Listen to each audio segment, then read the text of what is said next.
meu coração de começar a pregar. Aí um dia eu estava na casa da minha mãe, como sempre, né? E eu perguntei para minha mãe, e minha mãe é essa moça linda ali, mãe, o que eu faço para conseguir pregar? Aí ela falou, cria esboço. Aí eu falei, como é que eu vou criar esboço se nem oportunidade para pregar eu tenho? Aí minha mãe falou assim, você dá o passo que Deus cria o chão. Aí eu comecei a criar esboço e apareceu convites para me pregar, para eu dar uma saudação, e Deus tem me abençoado, tem começado o meu ministério. Mas eu gostaria de agradecer à minha família, minha mãe, minha intercessora, o meu pai que cuidou de mim desde os meus 3 anos de idade, a Sara, e a Bela que está emburrada hoje. Mas vamos abrir a nossa Bíblia em Mateus 9. Glória a Deus.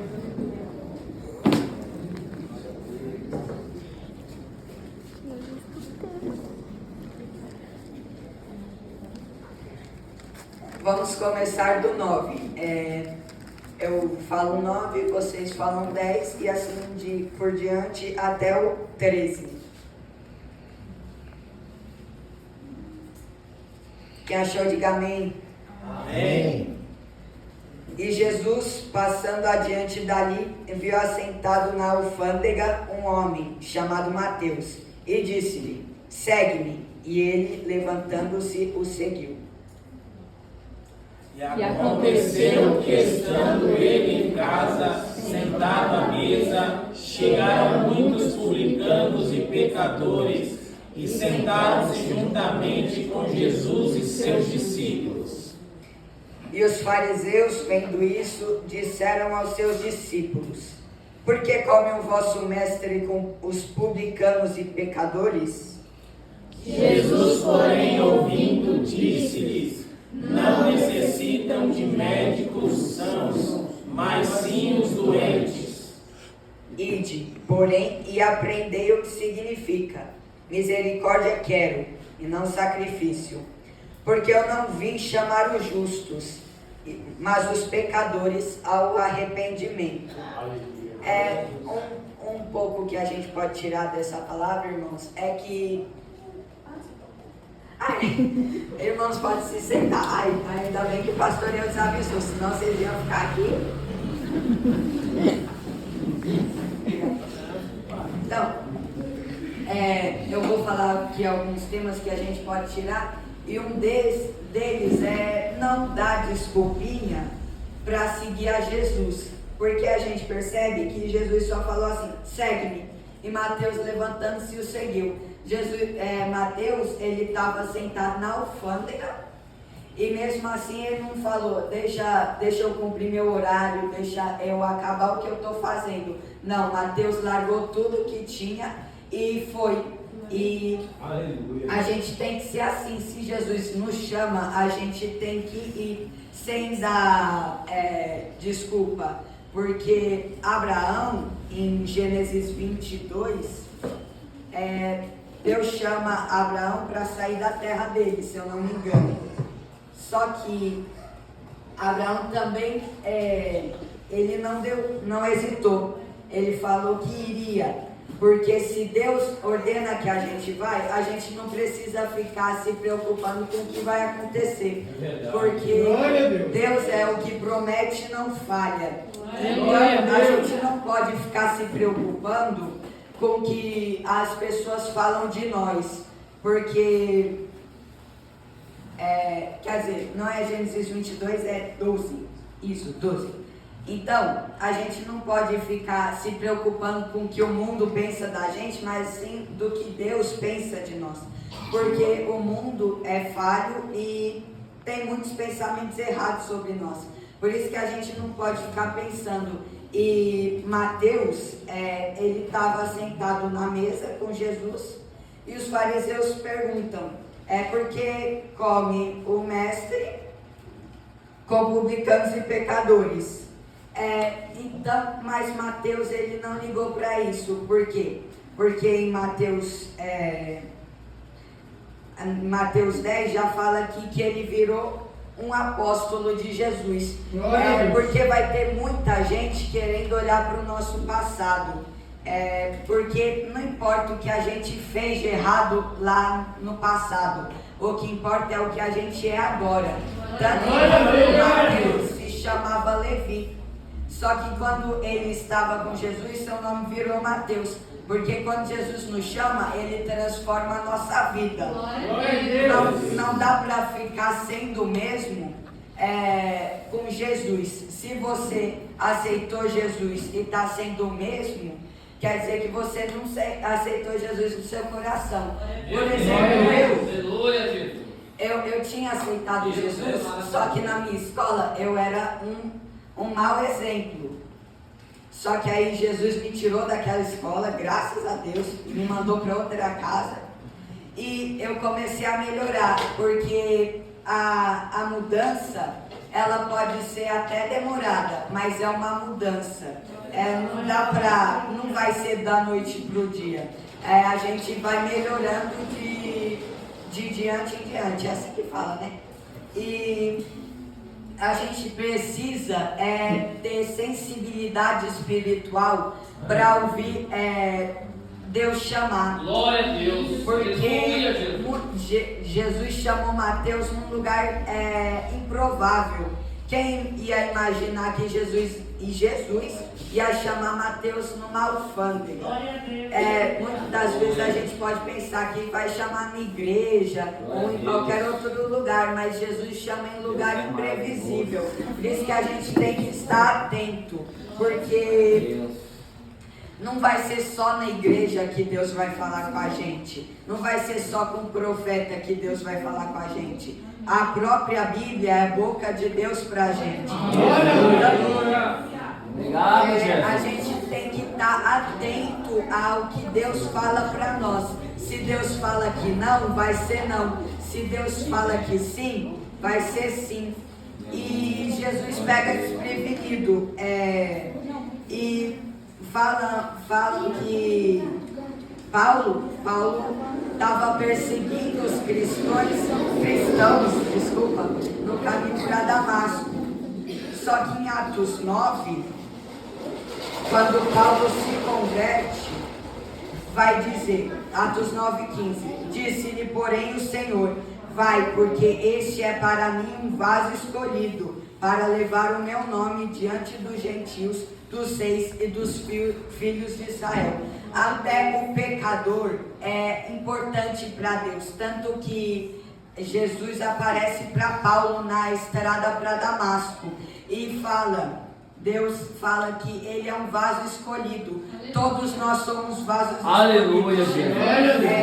Deus bom. Não é só porque a gente parece, não é porque a gente não é porque a gente parece ser menos importante que alguém, porque tem gente que vai pregar e tem gente que vai fazer coisas que ficam mais no secreto. Vai ter gente que vai lavar o banheiro, vai ter gente que vai fazer comida, mas não quer dizer que quem faz a comida ou quem limpa o chão da igreja não vai ser menos importante do que quem prega, do que quem fica no altar. Porque todo mundo é vaso escolhido para Deus. Não importa se é Saulo ou se é Elias. Todo mundo é vaso escolhido para Deus. Deus nos escolheu desde o ventre da nossa mãe. Então a gente não pode ficar ligando para o que o mundo fala de nós. A gente tem que olhar para os céus, como dizem Salmo 121, erguerei os meus olhos para os montes, de onde virá o meu socorro. O meu socorro virá do Senhor, que fez o céu e a terra. Não deixará vacilar o teu pé aquele que te guarda, não tosquenejará. Se aquele que nos guarda é maior do que o mundo, e a gente sabe disso, a gente confia num Deus que é maior do que tudo, afinal ele criou a gente, criou tudo. Que criatura é maior que o Criador? E se a gente tem um Deus tão grande assim, que nem é todo mundo que conhece, E mesmo assim a gente pensa no que o mundo falou pra gente. Por que a gente vai pensar no que o mundo falou pra gente, irmãos? Se é Deus que nos escolheu, quem vai conseguir combater contra Deus? Em Samuel, 1 Samuel, o gigante Golias ficava afrontando Israel. Só que Israel era a nação escolhida do Senhor. E se você é a nação escolhida do Senhor, não tem gigante que vai contra você. Não vai ter ninguém que pode falar mal da gente. Nem macumbaria vai nos parar. Porque a gente é escolhido do Senhor. Como diz em Isaías 54:17, que é um versículo que eu e minha família lê todo dia antes de dormir. Fala assim: toda ferramenta preparada contra ti não prosperará, e toda língua que se levantar contra ti, em juízo tu a condenarás. Esta é a herança dos servos do Senhor, e a sua justiça que de mim procede. A gente não é só Israel que é escolhido, somos todos nós que estamos aqui reunidos, as pessoas de fora também da igreja. Afinal, Deus morreu por todos nós, não é gente da igreja, não é judeu, não é só gentil, é todo mundo. Por isso que Deus quer todo mundo perto dele. Glória a Deus. Então nenhuma arma forjada contra nós prosperará. Pode até ser forjada, não fala que nenhuma arma vai ser forjada, fala que toda arma que for forjada. Então vai ter arma forjada sim, vai ter obra, vai ter oração contrária, vai ter língua, mas aquele que nos guarda, ele é fiel para a gente. A gente não precisa se preocupar com nada desse mundo, nem com coisa boa, nem com coisa má. A gente tem que se preocupar com o que há de vir, que é os céus, porque nada que a gente tem aqui, a gente vai levar para os céus. A gente tem que se preocupar com a nossa vida com Deus, com o nosso chamado. Porque a gente foi chamado, o meu chamado não vai ser o mesmo que o da minha mãe. O chamado da minha mãe não vai ser o mesmo que o do meu pai. Por isso que todo mundo é importante para Deus. Por isso que toda a igreja é um corpo. Porque a igreja não é feita só de cabeça, mas é feita de tronco, de braço. Então todo mundo vai ser importante para a obra. Aleluia. E para Deus. Glória a Deus. Glória a Deus. Sim, vai ter gente que pode até como Elias a gente não vai querer comparar Elias com a gente, porque Elias era muito mais íntimo com Deus. Mas intimidade com Deus, a gente ser igual para Deus no pensamento de salvação. Agora com relacionamento, Deus só se relaciona com aquele que é disponível. Porque meu Deus, em Êxodo 4, é forte, Jesus. A gente não precisa se preocupar com o que Deus, com a nossa língua, com o que a gente faz. Ah, Jesus, mas porque o Senhor me chamou? Eu faço tudo de errado. Eu não sei lavar uma louça, eu não sei fazer um arroz. Se eu fizer o arroz, eu queimo todo. Mas a gente não precisa se preocupar com isso, porque em Êxodo 4, quando Deus chamou a Moisés falou assim, Êxodo 4:10. Então disse Moisés ao Senhor: ah, meu Senhor, eu não sou homem eloquente, nem de ontem, nem de anteontem, nem ainda desde que tens falado ao teu servo, porque sou pesado de boca e pesado de língua. E disse-lhe o Senhor: quem fez a boca do homem? Ou quem fez o mudo, ou o surdo, ou o que vê, ou o cego? Não sou eu, o Senhor? Vai, pois agora e eu serei com a tua boca e te ensinarei o que has de falar. Aqui Moisés, ele fala: Senhor, eu não tenho eloquência, eu não sei falar. Se eu não sei falar, eu não sei falar nenhuma palavra difícil para colocar no meu sermão. Mas Deus fala: eu serei contigo. A gente não precisa de capacitação, a gente precisa de unção. Porque Deus procura quem é quem é disponível, não quem é capacitado, porque Samuel, quando foi na casa de Davi, Davi só tinha irmão, da hora, né? Só tinha irmão que lutava contra gigante. Só que Deus disse a Samuel que Samuel não vê como Deus vê, porque Deus vê o coração, a sinceridade do homem. Glória a Deus. Aleluia, Jesus. Deus não vê se a gente é forte ou se a gente é mais fraco. Deus quer ver o que a gente pode agregar no reino dele. Isso é o nosso espírito, não tem nada a ver com o nosso corpo. Porque Eliseu era um homem que era calvo. E as pessoas ficavam zoando ele, falando, sobe calvo, desce calvo. Mas Eliseu, ele operava prodígios, e quem falava isso, eu duvido que tenha operado. E muitas vezes é assim, tem gente falando da gente só por causa da nossa aparência, mas Deus não vê a aparência, Deus vê o nosso coração. Glória a Deus, aleluia, Jesus. Pode ter gente que canta bonito, canta, sabe fazer contralto, como é o nome daquelas coisas, mas não liga para estar conectado com Deus. Mas aí agora vem uma irmãzinha que parece ser simples, mas quando ela canta, parece que o fogo cai na igreja, porque enquanto a gente está vendo o corpo da pessoa, Deus está vendo o coração dela. Glória a Deus. Tem até uma... Calma aí, gente.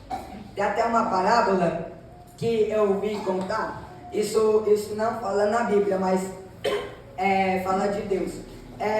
Deus estava no céu e estava vendo uma igreja, e estava todo mundo rodando, estava todo mundo rodopiando, pulando, marchando. Só que aí uma pessoa que estava no céu perguntava, por que eu não estou ouvindo nada? Aí acaba o culto, na oração final, ele ouve uma voz bem baixinha mesmo, e fala, a pessoa fala, porque aquele povo que estava rodopiando, que estava pulando, eu não ouvi, mas agora essa voz baixinha que está falando, eu estou ouvindo. Aí Deus fala assim, é porque eu vejo o coração, não a aparência. Eu não sei se vocês entenderam, mas isso que essa é a parábola, e a gente, em Colossenses 3, 2, diz assim. Glória a Deus. Aleluia. Aleluia, Deus. Pensai nas coisas que são de cima e não nas que são da terra. E quando Jesus chamou Mateus, Mateus não ligou para a alfândega nem para o patrão dele. Ele não falou, deixa eu bater meu ponto. Mateus não falou, espera um pouco, porque ele olhou para o céu. Ele sabia que quem estava chamando ele era melhor e maior do que tudo aquilo, porque Jesus é o Criador de tudo, e Ele é bom e misericordioso para conosco. Então a gente não pode ligar para as coisas de baixo, mas para as de cima. Aleluia, Jesus, glória a Deus. A gente também precisa aprender a ter maturidade espiritual, para largar tudo quando Jesus nos chamar. Porque em algum evangelho, né? Porque a passagem de Mateus sendo chamado está em 3 evangelhos, o de Mateus, Marcos e Lucas. E fala assim, em Mateus 9, e disse-lhe, e Jesus passando adiante dali, viu assentado na alfândega um homem chamado Mateus, e disse-lhe, segue-me. E ele, levantando-se, o seguiu. E a gente tem que ter essa maturidade espiritual para conseguir se levantar de onde a gente está e seguir a Jesus, não importa onde a gente esteja, porque tem muita gente que estava na pior situação, aí Deus honrou, só que como Deus honrou, já se esqueceu de Deus.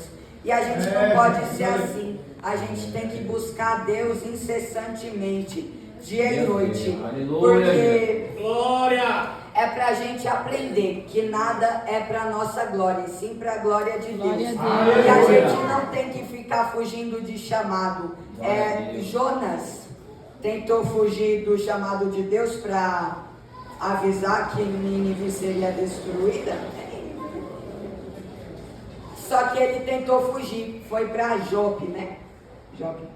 E ele tentou fugir, só que fugir ele não conseguiu, porque aqui fala que Jonas fala que Deus vê os céus e a terra e o mar também. E Jonas tentou fugir do chamado dele. Só que aqui a gente percebe que enquanto Jonas estava tentando fugir do chamado, mas ele estava se aproximando dele, porque a baleia não, o peixe grande engoliu ele e levou ele para onde? Para Nínive. Então não adianta a gente tentar, a gente só vai tentar, conseguir a gente nunca vai, não importa quanto tempo se demore, a gente nunca vai conseguir fugir do chamado de Deus. Aleluia. E se a Glória a gente Deus. achar que fugiu, Deus vai mandar uma prova tão grande, vai ser um peixe tão grande que vai nos engolir. Mas enquanto Meu Deus. Jonas estava na barriga daquele Aleluia, peixe, o que Jesus. Jonas estava fazendo? Murmurando? Ele não estava reclamando, não estava falando, oh meu Deus, por que fez isso comigo? Jonas estava orando. E porque Glória. Jonas orou, ele saiu da boca daquele peixe. Então mesmo que a gente esteja na boca do peixe, que a gente esteja na barriga do peixe, a gente tem que orar. A gente tem que falar, oh meu Deus, eu tentei, mas não consegui, porque eu não sou nada, tu vê o céu, a terra, embaixo da terra, eu não consegui. Mas tenha misericórdia de mim, Deus vai nos perdoar. Glória a Deus. E fala que Jonas foi para Nínive e pregou, e aquela cidade foi salva. Glória a Deus. Então quando a gente pensa que está fugindo de onde Deus nos chamou, a gente está, na verdade, se aproximando. Jonas pegou até um Uber com a baleia, né? Com o peixe grande. Jonas pegou, por mais que seja um Uber, não seja um Uber Black, foi um Uber, né? E ele pegou e foi para Nínive. E naquela hora que ele chegou para Nínive, ele pregou e as pessoas se arrependeram, porque a gente não vai fugir do chamado. Vou repetir, a gente não vai conseguir fugir do chamado, porque o que Deus promete, não tem homem, nem a gente vai conseguir fazer com que não seja cumprido. Os hebreus estavam Aleluia, no Jesus. deserto há 40 anos, mas Deus tinha prometido que eles iriam entrar numa terra que mana leite e mel. E eles entraram, certamente que sim. Mas as pessoas que murmuravam entraram? Não entraram. Só entrou a próxima geração junto com Josué e Caleb, que foram os que não reclamaram quando viram a terra prometida. Porque Glória a Deus. ou Moisés ou Josué, não estou lembrando agora, enviou 12 espias. Só que 10 dele, Moisés enviou 12 espias para ele, para vigiar a terra prometida. Só que eles voltaram e falaram, não dá não, porque os gigantes de lá são altos, são muito altos, a gente não vai conseguir ganhar deles. Só que Josué e Caleb não reclamaram, porque eles sabiam que foi Deus que prometeu para eles. E se Deus promete, não tem gigante que possa nos impedir de entrar na terra prometida. Então, se Deus prometeu a você uma mudança de vida, seja na família, Glória seja a Deus. financeiramente, por mais que esteja apertado agora, foi Deus que prometeu. E Deus não trabalha Aleluia, assim Jesus. como- Glória a Deus. Deus não trabalha da noite para o dia, não. Ele faz. Se você pedir paciência para Deus, você acha que vai cair paciência do céu para sua cabeça? Não, Deus vai enviar uma prova para você ter o quê? Paciência. E é assim que Deus faz. A gente não não vai receber o que Deus prometeu da noite para o dia. É claro que tem casos que sim, mas a gente não pode esperar disso. Mas se Deus nos prometeu, foi Deus que nos prometeu. Em Números 23:19, Oh, glória. fala Aleluia, que Deus não é homem para que minta e nem filho do homem para que se arrependa. Deus é poderoso. Deus não vai mentir por nada, porque Deus é santo e quem mente não é santo. Então já está descartada essa hipótese. Então a gente não pode ficar se preocupando. Ah, é prova ali, é prova aqui, é prova na frente, é prova atrás. A gente não se preocupa com isso, a gente se preocupa com o que Deus nos prometeu. Glória a Deus. Porque em Êxodo, Aleluia, Jesus. Êxodo 12, se eu não me engano, Êxodo, deixa eu encontrar, Aleluia. aqui ó, Êxodo 14, 21. Então Moisés estendeu a sua mão sobre o mar e o Senhor fez retirar o mar por um vento forte oriental toda aquela noite. Então o mar tornou-se seco e as águas foram partidas. E agora, essa passagem é muito conhecida, né? A passagem do Mar Vermelho. E agora, já que vocês me ouviram, se vocês estão aqui na terra, né? Eu gostaria de perguntar o que fez o mar se abrir. Glória a Deus. Foi um vento forte oriental. Foi um vento. Então, por que a gente fica reclamando do vento que passa na nossa vida? Se a gente não pode reclamar disso, porque o vento que está passando na nossa vida hoje é para abrir um mar vermelho amanhã. Aleluia, Jesus. É verdade. Glória a Deus. A gente não pode ficar reclamando de prova nem de nada. Deus nos chamou e Deus vai cumprir o que Ele prometeu. Se Deus falou que você ia pregar para nações, você vai pregar para nações e eu confirmo isso. Se Deus chamou você para ser missionário ou missionária, pastor, presbítero, Deus vai cumprir a promessa dele na sua vida. Não importa como. Porque fala, né, que pássaros traziam carne e pão da casa de Jezabel para Elias. Tá certo, pastor? Tenho que ficar confirmando aqui com o pastor, né? Para não errar nada. E fala, né? Porque Deus age com coisa improvável.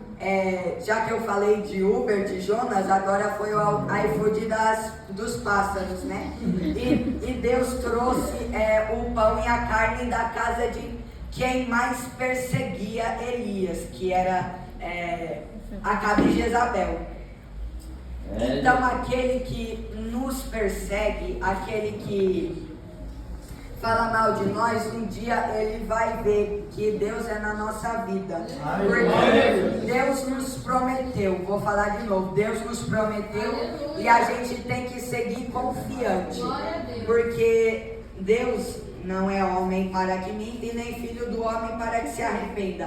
Deus é santo, Ele prometeu, Ele vai cumprir. Não importa quanto tempo seja, porque os filhos de Israel, eles passaram 40 anos no Egito, mas Deus tinha prometido que eles iam chegar na terra de Canaã, e eles chegaram.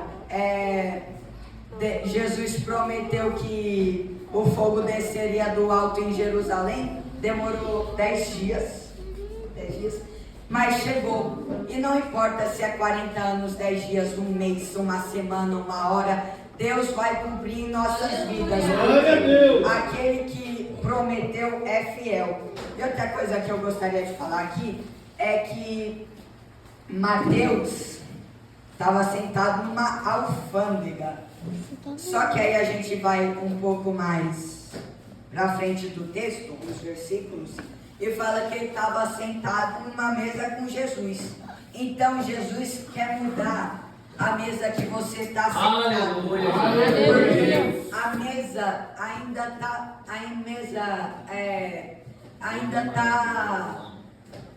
está convidando a nós. Mas quando a mesa estiver ocupada, não vai ter quem consiga entrar para comer nela com Jesus.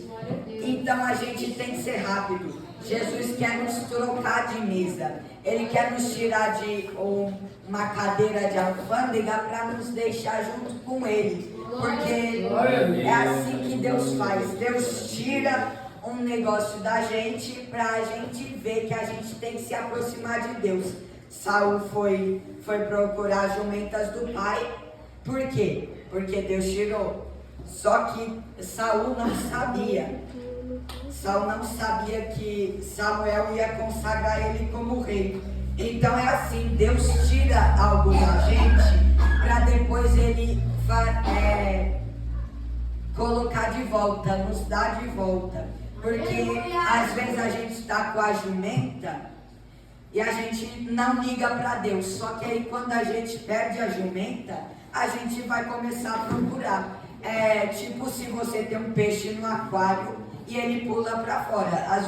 Eu tinha um peixe e a gente não brincava muito com ele. Só que aí quando a gente vendeu ele, tinha que ver o choro. Porque a gente vai se importar realmente com as coisas quando a gente perde ela. E Saul se importou tanto com as jumentas do pai que ele foi buscar. Só que enquanto a gente está indo buscar as jumentas, a gente está tentando encontrar, a gente vai ter um encontro com Deus, a gente vai Deus vai se revelar para nós, como foi Paulo na estrada de Damasco. Ele estava perseguindo os cristãos, e Deus se revelou para ele. E Deus vai se revelar para a gente nos lugares mais improváveis. Aleluia. Não vai ser no monte, não vai ser em vigília. Deus quer ter um particular tão profundo com a gente que Ele quer se revelar para a gente em casa, no carro, na rua, e a gente tem que estar sensível espiritualmente para conseguir entender que é Ele falando. Glória a Deus. Vou beber uma água aqui. Glória a Deus. Aleluia. Obrigado, Jesus. Jesus maravilhoso. E agora eu gostaria de perguntar: se Deus te chamou, por que você quer fugir do chamado? Meu Deus. Não dá para fugir dele, irmão. Aleluia. Jonas tentou fugir, mas não conseguiu. Não tenta fugir de Deus. Deus, Ele está nos vendo em qualquer momento, em qualquer instante. Aleluia. A gente pode até achar que a gente se escondeu dele, mas a gente nunca vai conseguir se esconder dele. A gente pode achar que a gente está conseguindo tomar outro rumo, mas aí Deus envia o peixe grande e vai nos engolir, porque a gente tentou fugir do chamado. Só que se a gente orar, Ele vai ser fiel para nos perdoar e tirar a gente. Tipo em Jeremias 30, que fala que o povo de Israel estava em exílio e eles estavam reclamando muito, estavam orando: Jesus, me ajuda. E Jeremias 30, 11 diz: porque eu sou contigo, diz o Senhor, para te salvar. Porquanto darei fim a todas as nações entre as quais te espalhei. A ti, porém, não darei fim, mas castigar-te-ei com medida e de todo não te terei por inocente. Deus pode ter certeza que essa prova não é para matar a gente, mas é para a gente aprender a não tentar fugir do chamado de Deus. Porque é melhor a gente estar aqui na igreja do que estar lá fora. Quantas vezes a gente estava vendo o jogo do nosso time e quando fazia o gol a gente ficava gol, só que aí a gente chega aqui na igreja, pensa num desânimo, pode estar caindo fogo na igreja e a gente fica assim olhando. A gente tem que ter sensibilidade para conseguir entender. Eu vou dar um exemplo aqui, que é minha mãe. Não é exemplo não, mãe. Porque toda dança que a minha mãe faz, se você for perceber, ela tá lá com a mão tremendo. Isso é o que? Isso é sensibilidade com o Espírito Santo. Independente da situação, quantas vezes a minha mãe ficou triste, só eu sei. Mas ela, apesar de tudo, ela não foge, porque ela sabe que quem nos chamou é fiel para fazer o que Ele prometeu em nossas vidas. Porque Deus promete pela boca de Jeremias que Ele ia dar fim às nações. E Ele deu realmente fim e ainda vai dar fim a outras. Mas Israel foi castigada. Então, a gente vai ser castigado pelo que a gente fez. A gente vai receber uma pena pelo que a gente fez. Mas a gente tem que se entregar a Deus, falar: Jesus, eu errei, mas eu estou arrependido, Senhor. Se tu tens algo em minha vida, cumpra. E Deus vai ser fiel. Então eu encerro perguntando: por que você quer fugir do seu chamado? Talvez seja por perseguição, por prova. Mas saiba que aquele que te chamou vai dar fim em tudo isso. E se não der fim aqui na terra, você pode ter a certeza que a maior alegria você vai sentir lá no céu. Você não fugiu do seu chamado. O chamado, o maior ministério foi o de Jesus, ministério da humildade. Porque Jesus no Getsemane, ele falou: Pai, se for possível, livra de mim esse cálice, mas faça a tua vontade. E a gente tem que colocar a vontade de Deus em primeiro lugar nas nossas vidas. Porque assim a gente vai ter uma vida com Deus. Então, agora eu gostaria de perguntar, quer dizer, de falar: não fuja do seu chamado. Deus vai cumprir o que Ele prometeu na sua vida. Agradeço a oportunidade em nome de Jesus.